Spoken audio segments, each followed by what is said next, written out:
Olá, eu sou Vivian Lima e começa agora o Panorama TVC.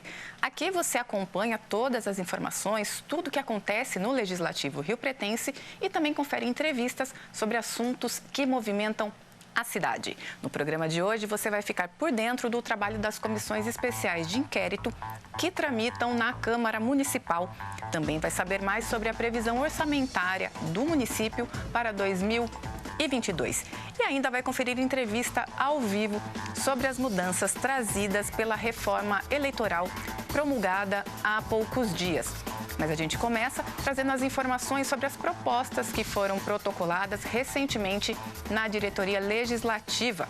Quem traz as informações é o repórter Matheus Camargo, no boletim Legislativo em Pauta.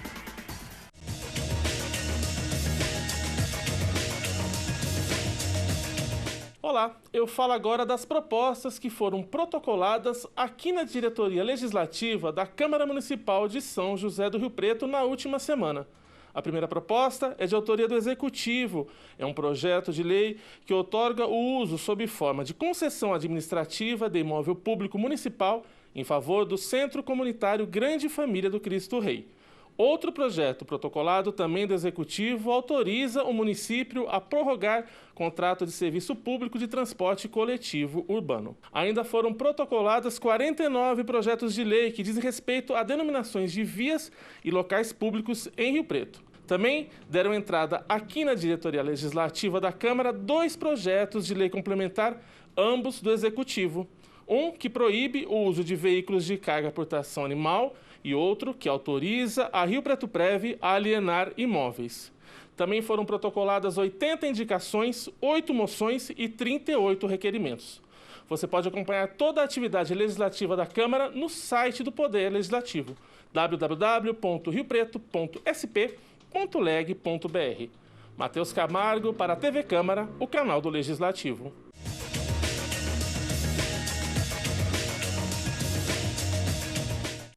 A comissão de inquérito que investiga violações dos direitos trabalhistas realizou nova rodada de depoimentos.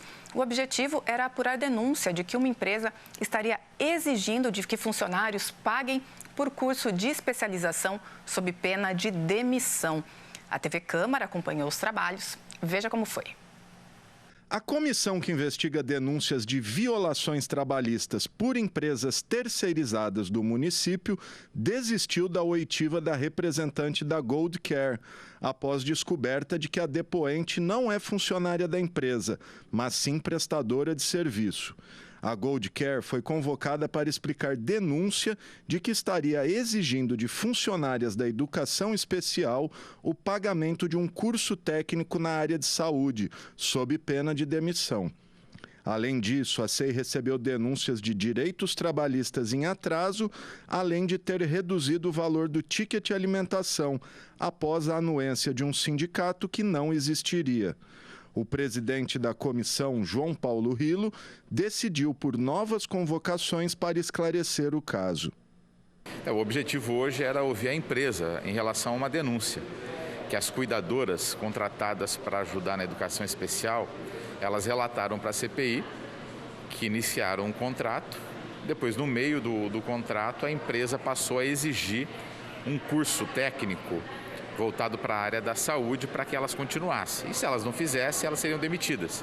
E a empresa não paga esse curso. A empresa está exigindo que as próprias trabalhadoras paguem no bolso. Ou seja, contrataram, não exigiram isso no começo, a gente verificou que consta no edital, no contrato que a prefeitura tem com a empresa depois fez essa exigência porque a prefeitura passou a fazer. Ou seja, mais uma vez detectada uma falha inicial no começo do contrato, com a ausência também de uma fiscalização mais rigorosa da prefeitura. E tem outras questões que envolvem a não representação. O sindicato, como ela disse, faliu, como se fosse uma empresa. O sindicato não falha, ou seja, pode ter sido uma farsa também, usar um sindicato de mentira para poder, fechar o contrato de qualquer jeito. E depois, sempre quem paga a conta desses erros são os trabalhadores. Então, é cruel, a CPI está escancarando as vísceras de uma relação absolutamente selvagem que não dá para a cidade permitir. Então, o que a CPI fez?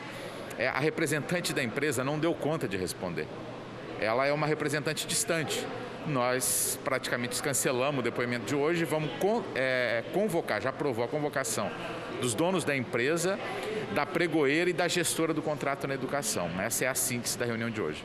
Bom, e além da SEI e das terceirizadas que nós acabamos de acompanhar na reportagem, tramita na Câmara a Comissão Especial de Inquérito que investiga o transporte coletivo e a superlotação dos ônibus durante a pandemia. O grupo realizou reunião de trabalho na quinta-feira para alinhar estratégias para as próximas oitivas. Os depoimentos devem ser retomados no dia 7 de outubro. Bom, e agora a gente fala sobre contas públicas. A Prefeitura de Rio Preto divulgou a previsão do orçamento para o ano que vem. Durante a audiência realizada na Câmara, a Secretaria de Planejamento apresentou os números da Lei Orçamentária para 2022. A TV Câmara estava lá. A estimativa de receita para o ano de 2022 em São José do Rio Preto é de R$ 2.533 bilhões. O valor foi divulgado pelo vice-prefeito e secretário de Planejamento, Orlando Bolsoni, durante a audiência pública de apresentação da Lei Orçamentária Anual, a LOA do município. O evento foi realizado no auditório da Câmara, com a presença dos vereadores Anderson Branco e Jean Charles. Bolsoni explicou que, mesmo com as dificuldades impostas nesses meses de pandemia, a administração está apostando em investimentos para 2022. As cidades que fazem, o caso de São José do Rio Preto, que faz a opção de desenvolvimento econômico e social. Desenvolvimento econômico e social. E consolidado agora, principalmente, com a região metropolitana, também integrado, ou seja, ele é regional e, pelas informações que demos aí, ele é também sustentável, ou seja, ele é para sempre. Então, se vocês forem observar, nós estamos fazendo, o vereador Jean, vereador Anderson e os vereadores que nos acompanham, nós estamos fazendo uma opção de confiança na economia. A aplicação de recursos próprios em educação prevista para 2022 é de R$ 365 milhões. De acordo com a economista Sandra Regina Tobias, que é servidora pública e participou da explanação dos dados, o valor está R$ 15 milhões acima da aplicação mínima obrigatória exigida pela Constituição. Na saúde, onde o aporte exigido é de no mínimo 15% sobre a receita resultante de impostos, a aplicação prevista é de R$ 210 milhões, R$ 91 milhões acima do estipulado. Também no mesmo dia, antes da apresentação dos dados da lei orçamentária, foi realizada a audiência pública sobre o cumprimento de metas fiscais do segundo quadrimestre de 2021. Os dados foram apresentados pelo secretário da Fazenda, José Martinho Ravazzi. De acordo com o secretário, mesmo com a queda em algumas fontes de receita e alguns atrasos de repasses, o município conseguiu atingir o equilíbrio. É de extrema importância divulgarmos esses dados e fazemos com muita alegria. As contas, como nós pudemos ver nos números apresentados, elas estão extremamente satisfatórias. Como eu disse, existe um controle muito rigoroso com os gastos da Prefeitura. Isso mostra a responsabilidade com que a administração pública vem tratando essa questão. Nós sabemos que o dinheiro público ele tem que ser aplicado corretamente e principalmente bem aplicado. E este é uma conduta com que o prefeito sempre orienta todos os secretários e a gente tenta seguir da melhor forma possível para que as contas estejam em dia e todo mundo contente com as aplicações. Os números apresentados na audiência pública estão disponíveis no portal da Prefeitura de Rio Preto, na seção Transparência. A Secretaria Municipal de Saúde realizou audiência pública para a prestação de contas dos meses de maio, junho, julho e agosto de 2021. A audiência realizada no plenário da Câmara contou com a participação de vereadores e também da Comissão Permanente de Saúde do Legislativo. A Secretaria Municipal de Saúde apresentou a prestação de contas entre maio a agosto deste ano. A audiência pública foi realizada na Câmara de Rio Preto. O vereador Celso Peixão, presidente da Comissão Permanente de Saúde do Legislativo, conduziu a audiência, que contou com as participações dos vereadores Odélio Chaves, também integrante da comissão, Jean Charles Serbeto, Bruno Moura e Júlio Donizete. O presidente do Conselho Municipal de Saúde, Fernando Araújo, também acompanhou a apresentação. O assessor especial do Fundo Social Municipal de Saúde, Ederval José de Souza, representou o secretário de Saúde, Aldenis Borim. Ele abriu a audiência com os dados da movimentação orçamentária da pasta. O orçamento aprovado para 2021 de 387 milhões saltou para 502 milhões, aumento de 22,8%. O saldo atual das receitas e despesas da pasta é de 54 milhões de reais, recursos provenientes do município, dos entes federal e estadual, além de outras fontes de operações de crédito e fundo especial. A maior fonte dos recursos é própria, com 109 milhões de reais contra 95 milhões de despesas. O percentual aplicado em ações de saúde atingiu 21,60%, 6 pontos percentuais acima do mínimo exigido dos recursos próprios, que é de 15%. Além de um breve histórico sobre a Covid-19, a audiência também apresentou o valor total transferido para o município para atendimento aos pacientes. Foram 91 milhões de reais até 31 de agosto deste ano, sendo 78 milhões repassados pelo Ministério da Saúde e 12 milhões pelo governo estadual. As vacinas aplicadas somam 676 mil, considerando a primeira, segunda, única e dose adicional. E o financiamento para aquisição de medicamentos para sedação, intubação e suporte ventilatório para pacientes internados representou 35% do total de recursos, de 12 milhões de reais. Outro dado revela que, juntamente com a Covid, a cidade também registrou epidemia de dengue, com 6 mil casos neste ano.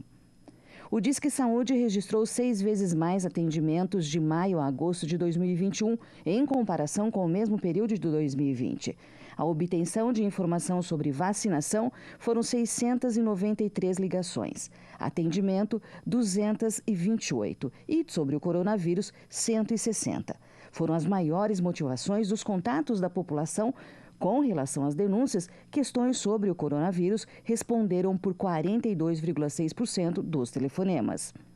O número de nascimentos caiu 13,5%, 1.586 registros, na comparação com o mesmo período do ano passado, quando foram registrados 1.835 nascidos vivos. A Vigilância Sanitária realizou 3.317 inspeções e recebeu 439 denúncias, com 362 processos administrativos abertos. Eu acho que foi satisfatória, né? Como eu frisei durante a audiência pública, as pessoas deixam de vir numa audiência pública e de ter esclarecimento, né? Vereadores, mas repito, vereadores que não podem vir por um motivo ou outro, eu tiro fora, mas assim, é a oportunidade, principalmente na pandemia que nós estamos, de saber e de perguntar as dúvidas que existem, entendeu? Porque hoje a Secretaria de Saúde é a mais visada devido à demanda da pandemia. Mas acho que foi satisfatório, todas as situações da prestação de conta foram bem resumidas, eu acho que foi um sucesso essa audiência pública.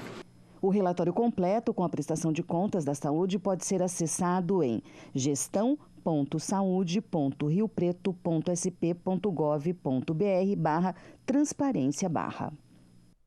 O Panorama TVC faz um breve intervalo. No próximo bloco, a gente fala sobre reforma eleitoral e as novas regras trazidas por essa medida. Voltamos já.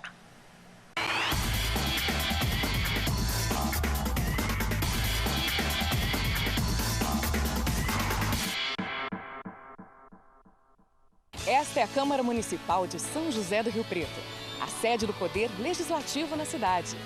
Aqui os vereadores discutem, elaboram projetos e criam leis que beneficiam a população. Aqui também são debatidas questões de interesse dos cidadãos. Participe da sessão ordinária ou acompanhe a transmissão ao vivo pela TV Câmara e pelo site www.riopreto.sp.leg.br. Câmara Municipal. respeito à cidadania.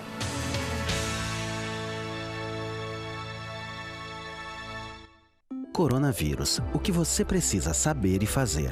Se você esteve em um local com casos de coronavírus e em até 14 dias tiver febre e tosse ou dificuldade para respirar, ligue para o telefone 136 ou procure um posto de saúde.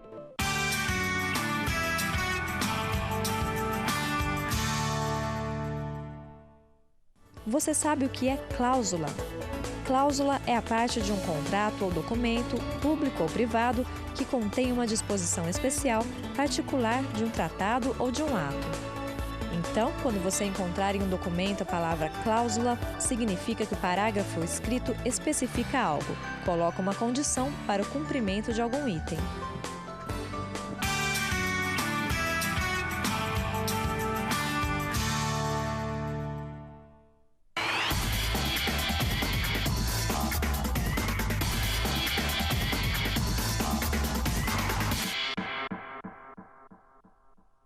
Olá, o Panorama TVC está de volta e o assunto agora é a reforma eleitoral. Depois de muito debatida em plenário, o Congresso Nacional promulgou a emenda com as novas regras para as eleições 2022. Confira as principais mudanças. O Congresso Nacional promulgou a Emenda Constitucional 111, que instituiu a nova reforma eleitoral. Com isso, a partir de 2022, as eleições passam a contar com algumas novas regras. Confira as principais mudanças. Votos em mulheres e pessoas negras contarão em dobro para fins do cálculo do fundo partidário e do fundo eleitoral. Perderá o mandato deputados ou vereadores que deixarem o partido sem justificativa. A regra cria exceção para justa causa ou comum acordo entre o parlamentar e a legenda. Posse de presidente da República e vice passa do dia 1º de janeiro para o dia 5 de janeiro. Governadores, vices e prefeitos tomam posse no dia 6 de janeiro. Essa regra passa a valer a partir de 2027, para os eleitos na eleição de 2026. Fica criado o instrumento de plebiscito municipal sobre questões locais, junto com as eleições municipais. Os plebiscitos precisam ser aprovados pelas câmaras municipais e encaminhados à Justiça Eleitoral 90 dias antes do pleito. O partido que incorporar outra legenda não será responsável pelas punições aplicadas aos órgãos partidários incorporados, inclusive por rejeição na prestação de contas. Bom, e agora é hora de entrevista. E a gente segue falando da reforma eleitoral com o advogado Michel Pierre, pós-graduado em Direito Público e também coordenador da Comissão de Relacionamento com o Poder Legislativo, essa comissão da OAB Rio Preto. Doutor Michel está sempre por aqui na Câmara. Boa tarde, doutor. Bem-vindo. Obrigado por participar do Panorama TVC. Boa tarde. Obrigado pelo convite. Doutor Michel, eu vou começar falando justamente sobre essa questão do voto em mulheres e pessoas negras, aí tendo contagem agora em dobro para efeito da distribuição dos recursos de fundo partidário e eleitoral. O senhor acredita que, com isso, haverá uma participação mais efetiva desses grupos minoritários nas instâncias de poder? Sim, eu acredito até, acho que foi o fundamento que o legislador quis dar, que é incentivar essas candidaturas dessas minorias, desses grupos, que com a contagem em dobro dos votos para as candidaturas de mulheres e pessoas negras, elas terão, no ponto de vista de financiamento de campanha, alguma vantagem. Que esses candidatos e candidatas eles vão ter maior possibilidade de serem beneficiados pela distribuição entre os partidos políticos de recursos do fundo partidário e do fundo especial de financiamento de campanha. Então, acredito que isso vai incluir ainda mais, além da cota partidária, as mulheres e os negros, que é necessária a participação desses grupos na nossa política. Doutor, o senhor acredita que essa medida auxilia também a evitar aqueles casos, por exemplo, de partidos que colocavam negros e mulheres ali apenas para cumprir cotas? Isso também tenta modificar essa situação? Sim, o outro intuito era justamente isso, tentar evitar as chamadas candidaturas laranjas, né? E trazer essas pessoas para realmente participar do pleito. A reforma cria também um instrumento do plebiscito municipal. O que o senhor acha da medida? Como é que ela funcionaria efetivamente? Ela poderia garantir talvez uma maior democratização das decisões, né? Ela traria uma maior democratização porque ela estaria aproximando a população dos políticos e no voto popular. Porque essas consultas populares estabelecidas aí pela Emenda Constitucional 111, ela fala que nas eleições municipais podem ser consultadas as populações em questões locais, que isso é muito importante, da regionalização, porque às vezes a realidade da nossa região não é a mesma de outras. Porém, essas aprovações elas terão que ser aprovadas na Câmara dos Municipais e enviadas para a Justiça Eleitoral 90 dias antes das eleições, né? Essa ferramenta ainda deve ser regulamentada ou o senhor acredita que qualquer tema aí poderá ser alvo desses plebiscitos? Eu partiria que deveria ser regulamentada ainda, para não ficar tão abrangente e qualquer assunto, qualquer motivo, isso seja motivo de debate, né? Doutor Michel, um outro ponto importante é a questão que a reforma incluiu a questão da fidelidade partidária. Então, por exemplo, deputados e vereadores que quiserem sair do partido poderão fazer isso sem perder o mandato se a legenda concordar com essa saída, né? Como é que o senhor vê essa medida? Essa medida é importante, principalmente para os políticos, pois ela considerou ali que quando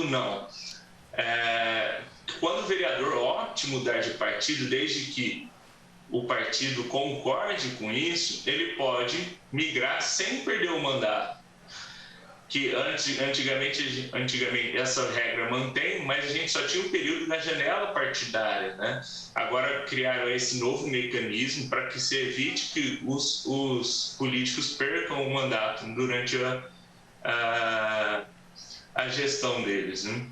Durante o debate de toda essa medida, houve também a questão sobre a proposta de retorno das coligações proporcionais. Foi aprovada pela Câmara, mas rejeitada pelo Senado.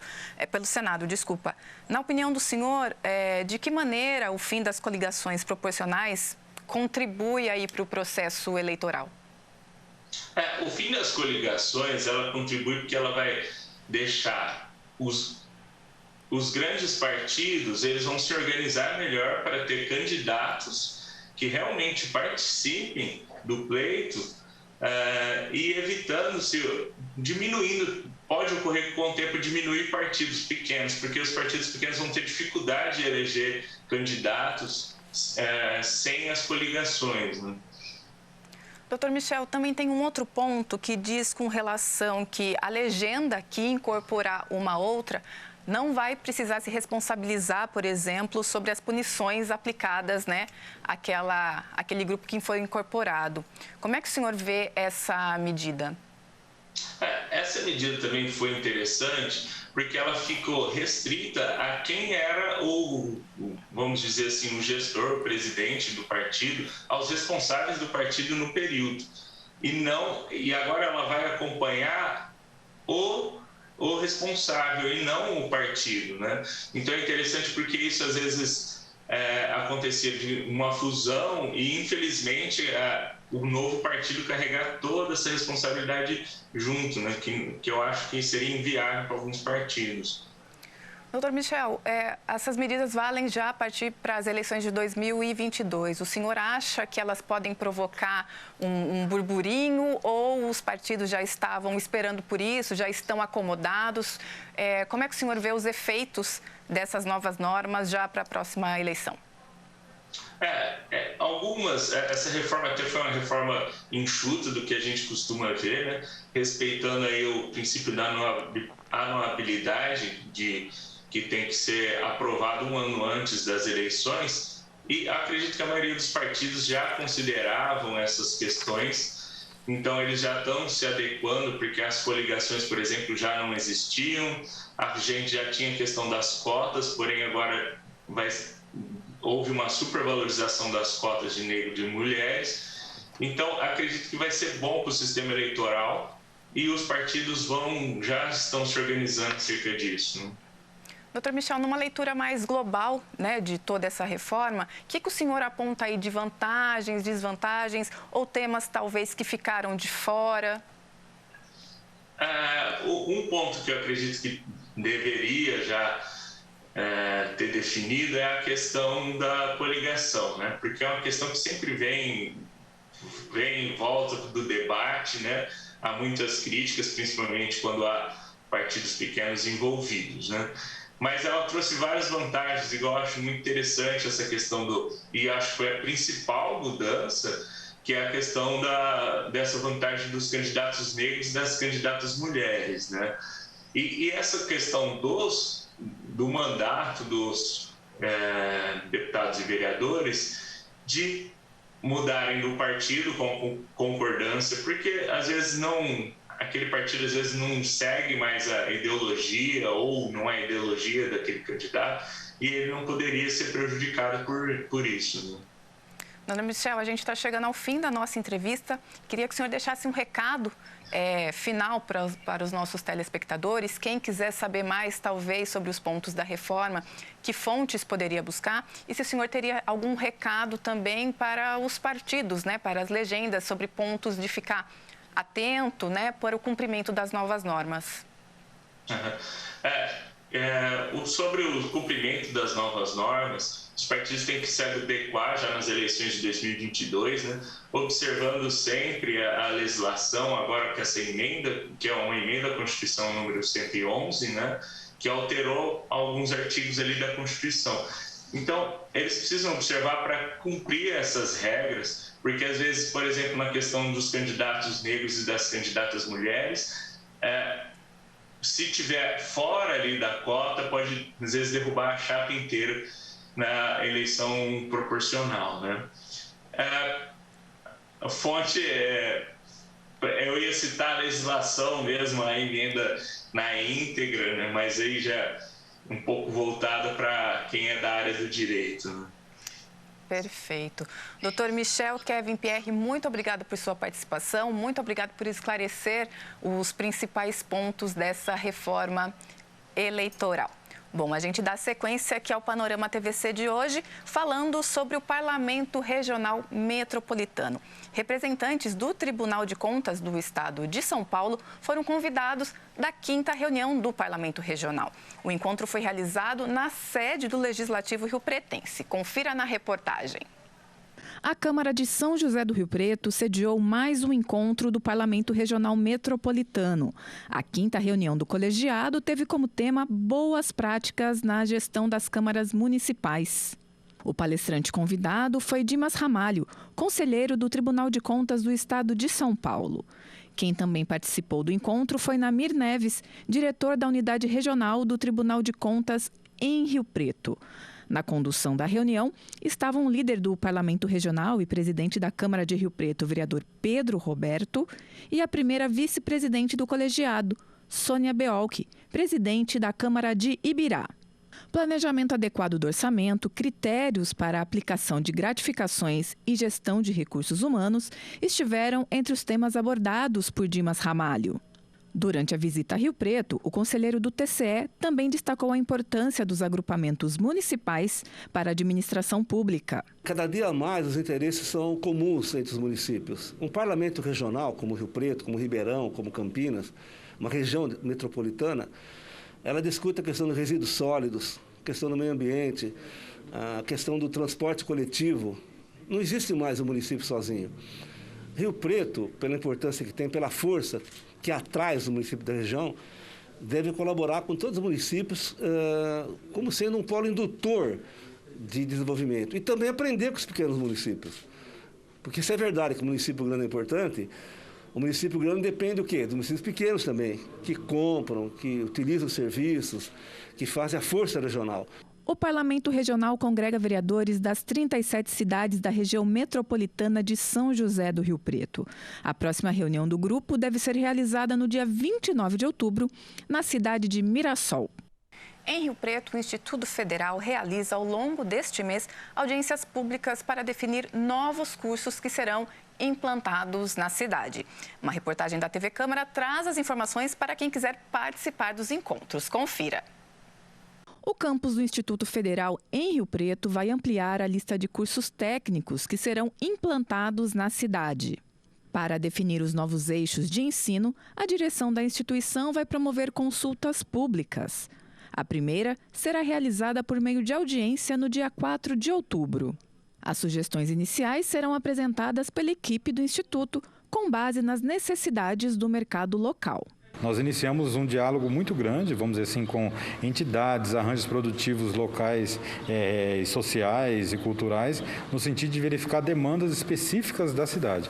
Então, a ideia é ampliar aquilo que já foi definido, ou seja, ampliar de acordo com aquilo que a cidade demanda, ou seja, de acordo com os arranjos produtivos locais demandam aqui para a nossa cidade. A audiência será realizada de forma online, a partir das 7 horas da noite. Para aquele que quer se inscrever e participar com palavra, com perguntas, tanto na forma oral quanto escrita também, nós disponibilizamos no nosso site, que é o sjp.ifsp.edu.br, um link de inscrição.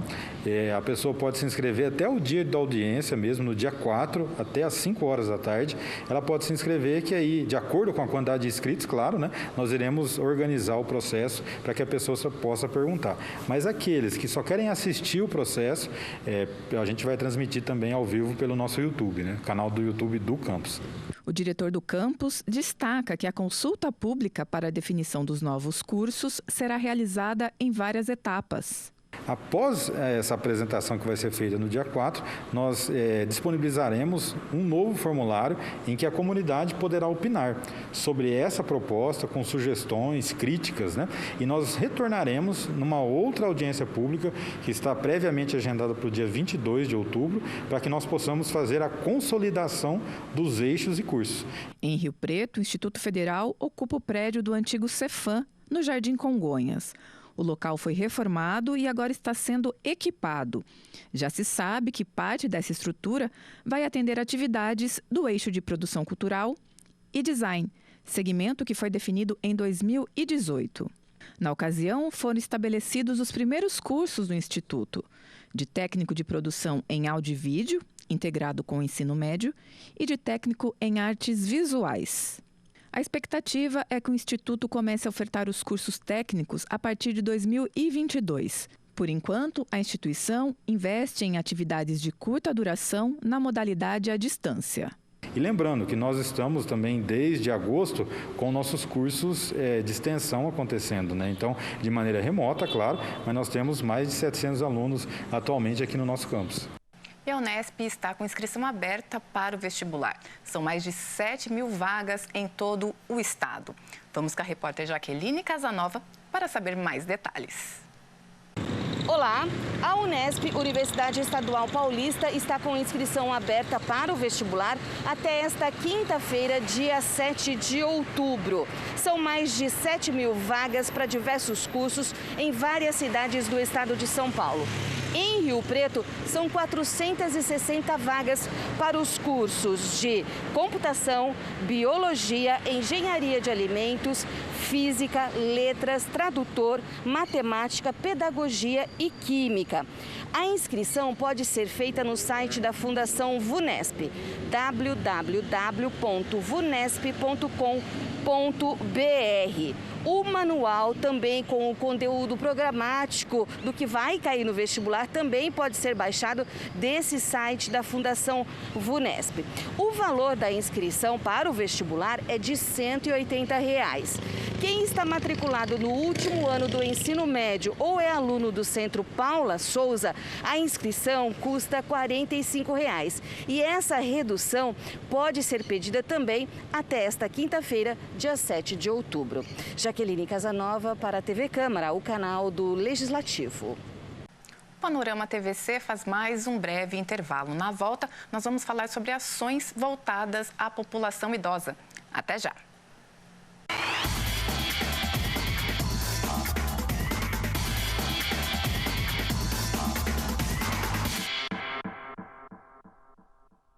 Você sabe qual é o papel dos vereadores? Eles trabalham para melhorar a vida dos riopretenses. Recebem reivindicações, discutem problemas e buscam soluções. Os vereadores representam a população e seus direitos. E você pode participar das atividades do Poder Legislativo. Opine e traga sugestões. A Câmara Municipal de São José do Rio Preto funciona de segunda a sexta-feira, das 7h30 da manhã às 5 horas da tarde. Câmara Municipal. Respeito à cidadania.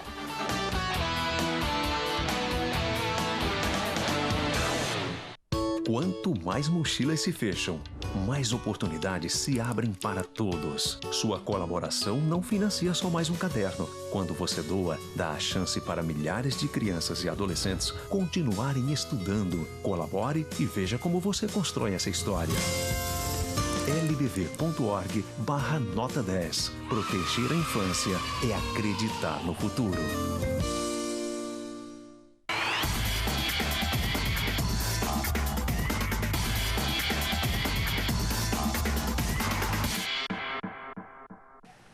Olá, Panorama TVC está de volta. E no dia 1º de outubro é comemorado o Dia Nacional do Idoso, que é a pessoa que possui idade igual ou superior a 60 anos. Essa data marca o dia em que a Lei 10.741 entrou em vigor. Conhecido como Estatuto do Idoso desde 2003, o documento é fundamental para reforçar a importância da proteção a esse público e reavaliar a nossa atitude com relação aos idosos. Sobre esse assunto, eu converso agora com a Maria do Carmo Gardim, que é presidente do Conselho Municipal do Idoso aqui em Rio Preto. Olá, Maria, muito obrigada por sua participação. Boa tarde. Olá, Viviane, boa tarde a todos. O Conselho agradece a oportunidade. Maria do Carmo, segundo dados do IBGE, o aumento da população com 60 a mais aí corresponde a mais de 37 milhões de brasileiros. E quando a gente fala dos números em Rio Preto, há um levantamento de quantos são os idosos aqui no município e a projeção de aumento dessa parcela da população aí para os próximos anos? Sim, né? Nós éramos considerados um país jovem, né? E a gente já hoje é um país que tem uma longevidade ativa e a população acima de 60 anos tem aumentado, né, devido ao avanço da ciência, né, das políticas públicas. E na nossa região, a gente tem por volta de 248 mil idosos, né? Em Rio Preto, a gente tem aí na margem de 18,5%, em torno de 20%, né? Nós vamos ter isso depois com segurança após o levantamento que vai ser feito, né, do IBGE, mas em torno, se a gente pensar que Rio Preto deve estar aí por volta de 500 mil habitantes, 450 mil habitantes, nós somos 100 mil, né? 100 mil pessoas que contribuem com a cidade, que são ativos economicamente, em atividades, enfim. Então, a gente tem uma grande representação, né? Maria do Carmo, apesar de toda a importância e da força dessa parcela da população, há ainda muitas violações de direitos, né? Se a gente pensar em Rio Preto, quais seriam as principais violações de direitos para essa população? Então, a violação de direito, ela é toda a ação, né, que se coloca contra o idoso. E aí nós podemos falar de violação de direito da violência contra o idoso, né? Nós temos campanhas muito significativas e com uma grande repercussão social da violência contra a mulher, mas a gente tem que ter também um olhar, né, para a violência contra o idoso. E essa violência, ela se dá em várias modalidades, né? Econômica, negligência, abandono, enfim. Mas, assim, no total, a gente tem que ter, dentro das políticas públicas, nós temos que atender, né? Tanto o idoso que chega a 60 anos e que tem vida plena, atividade, enfim, conta com uma boa situação, mas também aquele idoso que momentaneamente possa estar em vulnerabilidade social.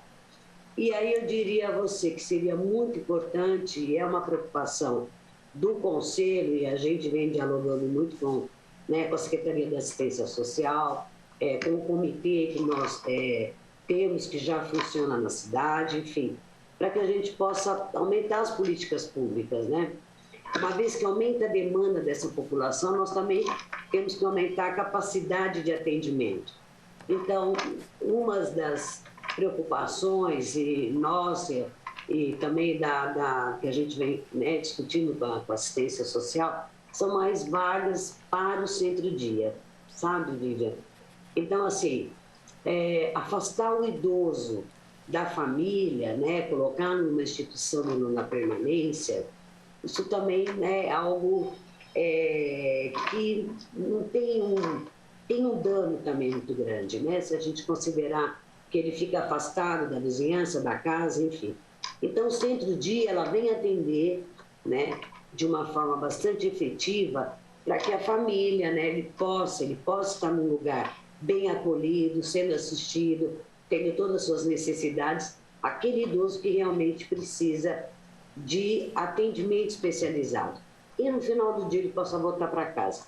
Essa é uma demanda, É uma demanda que as políticas públicas sabem que é necessária e que a gente está empreendendo esforços, junto com o poder público e com o legislativo para que isso seja contemplado.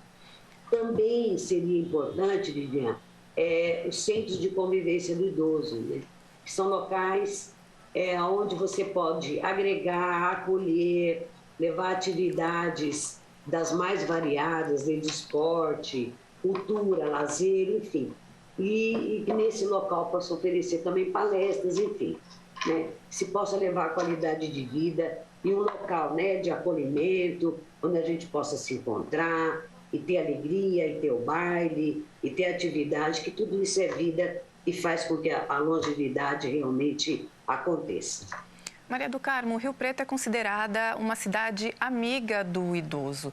Quando a gente compara Rio Preto com outras cidades da região e do país, no que a gente está à frente, Por que a gente acabou ganhando este título? Então, assim, esse título é um título que vem, o prefeito, ele tem uma carta de intenção, Isso foi na gestão passada do Conselho e a gente vem, para que isso realmente aconteça, a OMS tem alguns critérios que devem ser atendidos e nós estamos, nesse momento, buscando, através de um plano de ação, que foi muito bem elaborado pela gestão anterior, como presidente era o Dr. Caldeira. Também temos um diagnóstico. E esse plano de ação, ele visa realmente a que a cidade seja amigo do idoso em várias frentes, No comércio, nas atividades do poder público, no transporte público, que a gente precisa muito melhorar o transporte público, porque quando o idoso ele vai tomar o ônibus ou desce, quando ele embarca e desembarca, é muito importante que o condutor possa esperar, se aproxime muito da guia, do local do desembarque, enfim, a cidade seja boa para que as pessoas possam se locomover, independente de veículo, tal. Você pode caminhar na cidade. Isso também traz um ganho bastante significativo, desde que as calçadas, os locais de locomoção, eles possam não oferecer risco, Então, sejam calçadas e que a gente possa caminhar. Isso não vai só beneficiar o idoso, isso vai beneficiar a gestante, a criança, o deficiente, enfim, são várias metas, Vivian, que se apresentam como um grande desafio para a cidade e que a gente espera que a gente possa ir conquistando, essa cidade boa para o idoso viver, para todos viverem. Rio Preto tem um lugar bastante significativo no estado de São Paulo, em termos de qualidade de vida. Mas isso não faz com que a gente não tenha necessidades de ampliar essa melhoria, principalmente para o segmento do idoso, sabe?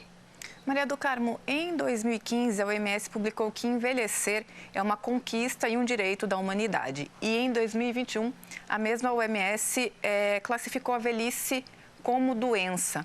Como é que a senhora vê essa classificação? Isso ajuda, atrapalha, traz estigma? Como é que você vê essa questão? Então, essa questão está sendo bastante debatida, sabe, Vivian? Eu não tenho profundo conhecimento, mas eu posso te dizer que dos estudiosos, né, de quem está no debate dessa afirmação da OMS, não concorda, né? Porque o envelhecimento ativo, né, a longevidade ativa, ela passa por políticas públicas, né? Então, a longevidade, a ciência, tudo aquilo que possa favorecer a condição de saúde mental, física da pessoa idosa, ela não pode ser considerada uma questão de doença, né? A doença ela pode estar em qualquer idade. Então, eu acho que é um grande desafio, principalmente da saúde, né? Não chegar o máximo da maioridade com saúde que a gente possa ter. Eu pessoalmente, discordo do que a OMS veio colocar. Eu acho que não é doença, né? A gente não pode colocar... A gente tem que olhar para isso como um desenvolvimento normal da vida, né? Maria do Carmo, há muito ainda essa questão do preconceito relacionado à idade. Da onde você acha que isso vem e o que a gente, enquanto sociedade, pode fazer para reverter essa situação? Eu acho que o preconceito ou a discriminação, né, da pessoa idosa, ela vem muito num aspecto histórico-cultural, né? Nós somos uma sociedade que, em termos de preconceito, a gente tem que avançar muito. Nós temos que ir tirando essas mazelas da sociedade. E aí eu digo que não é, né, na questão, quando a gente fala de preconceito, a gente fala de uma sociedade que tem preconceito de raça, né, de sexualidade, né, de pessoas da comunidade LGBT, do idoso, enfim. Então, eu acho que a gente tem que empreender esforços desde o ensino, né, fundamental, atividades intergeracionais. Eu acho que a gente tem que rever a educação no sentido de preparar uma sociedade justa, igualitária, no sentido da gente romper, né, principalmente com preconceitos que a gente, nos dias de hoje, é possível que a gente ainda tenha frases, né, tão conceituosas que a gente nem se dá conta disso, né? Fica repetindo frases como se fosse algo normal. Então, a sociedade tem que refletir sobre isso. Questão cultural, por exemplo, no Japão e outras sociedades, né, o idoso é considerado uma pessoa sábia, uma pessoa que tem muito a transmitir, né? E assim, em outras culturas. Então, eu entendo muito que é uma questão de reverter e da gente aprender e mudar essa visão de mundo que a nossa sociedade tem, né? Todos temos os mesmos direitos. As políticas públicas, elas estão para atender e trazer de volta para o cidadão aquilo que ele paga, né? Porque nós pagamos tudo isso que que o contribuinte faz, ele tem que reverter para a sociedade em termos de qualidade de vida. E nesse sentido também, eu fico muito, enquanto assistente social, eu fico muito indignada com posições, e ainda algumas posições de pessoas, né, de atores políticos da cidade que têm preconceito. Então, isso é algo que a gente tem que vencer. Maria do Carmo, agora uma questão de orientação para quem está nos assistindo em casa, por exemplo, idosos ou familiares de idosos. Quem quiser se inserir em políticas públicas desenvolvidas pelo município, por exemplo, centros-dias, centro de convivência, procura quem? Procura assistência social? Como é que faz para se inserir nesses espaços?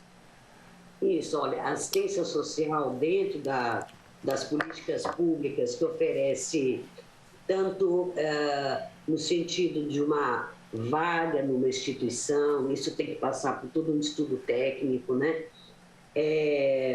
Assim como as atividades, né?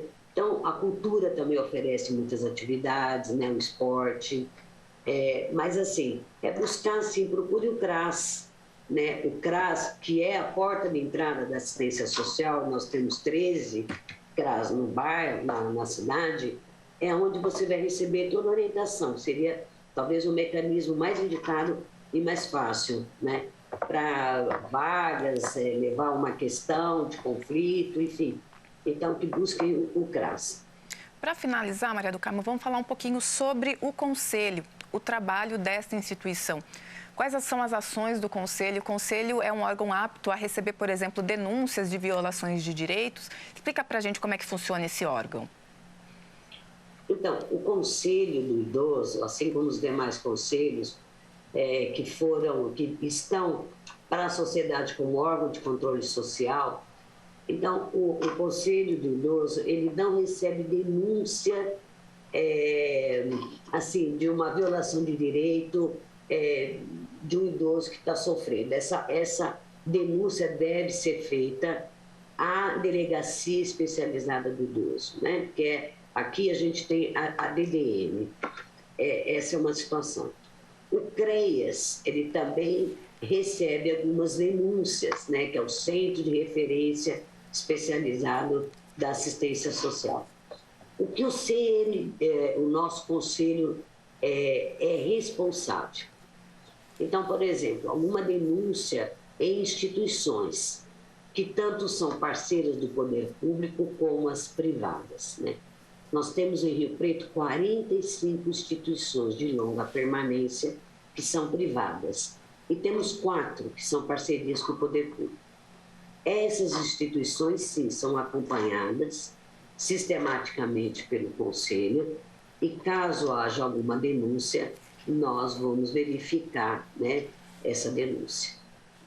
Perfeito. Maria do Carmo, para encerrar, você gostaria de deixar um recado para a comunidade? Qual o recado que você daria nesse dia tão importante que a gente celebra o Dia do Idoso? Para encerrar, eu queria, assim, para aproveitar o tempo, solicitar que quem não tomou a segunda dose, e quem está prestes aí a tomar a terceira, por favor, vão até os postos, tomem a vacina, acreditem na ciência. Esse é o nosso caminho, a vida toda nós tomamos vacina. Então, se protejam, que isso é um ato de amor.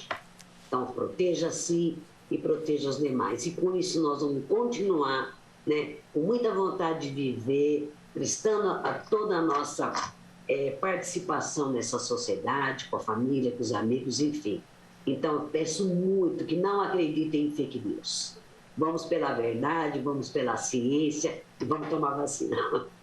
Recado importante. Muito obrigada, Maria do Carmo Gardim, presidente do Conselho Municipal dos Direitos do Idoso. Agora, dando sequência ao Panorama TVC, a gente fala sobre mercado de trabalho.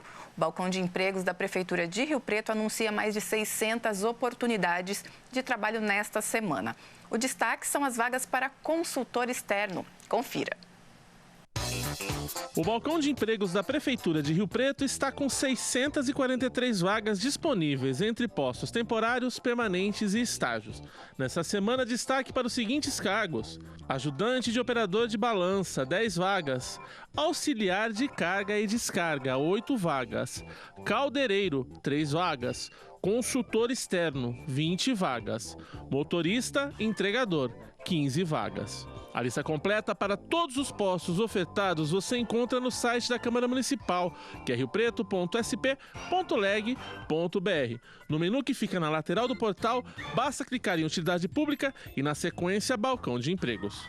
Você também pode ter acesso a essas informações no site da Prefeitura, riopreto.sp.gov.br/Balcão Empregos. Nesse link, o trabalhador pode se candidatar às vagas ofertadas.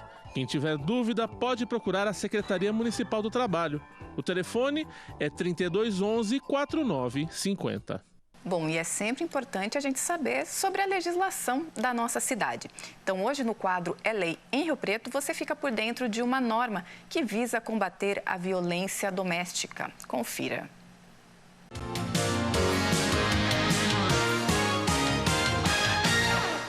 Lei municipal criada em julho de 2021 obriga os condomínios residenciais de Rio Preto a divulgarem os canais oficiais de denúncias de violência doméstica. A divulgação deve ser feita com cartazes ou placas nas áreas de grande circulação de moradores. O objetivo é inibir a violência familiar contra mulheres, crianças, adolescentes, idosos e pessoas com deficiência. Saiba mais sobre as leis municipais em vigor no site oficial do Poder Legislativo e durante a programação da TV Câmara Rio Preto.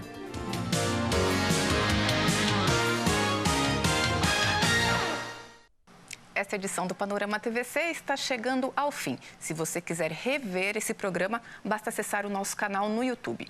Estamos lá como TV Câmara Rio Preto. Essa transmissão também fica à disposição no Facebook Câmara Rio Preto. Todas as informações sobre o Legislativo riopretense você encontra no nosso site riopreto.sp.leg.br. E estamos também no Instagram. Acompanhe lá as nossas postagens. E a gente termina o programa de hoje de uma forma diferente. Com a queda no número de casos e de internações de Covid-19, o Hospital de Base de Rio Preto pôde fechar uma ala que era destinada exclusivamente para pacientes de Covid. A UTI Covid-5, instalada no 3º andar do hospital, contava com 44 leitos que agora poderão atender pacientes com outras patologias. A equipe da unidade registrou o fim dessa etapa e é com esse vídeo que a gente encerra o panorama de hoje. Muito obrigada pela companhia, muito obrigada pela audiência e até o próximo programa.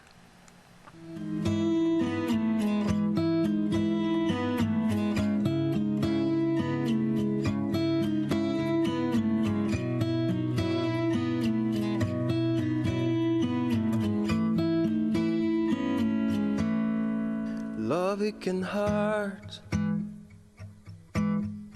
Love, it can hurt sometimes, but it's the only thing that I know.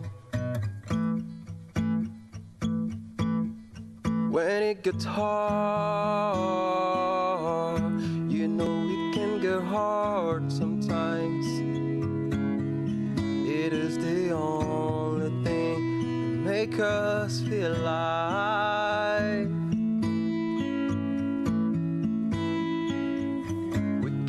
Love in a photograph.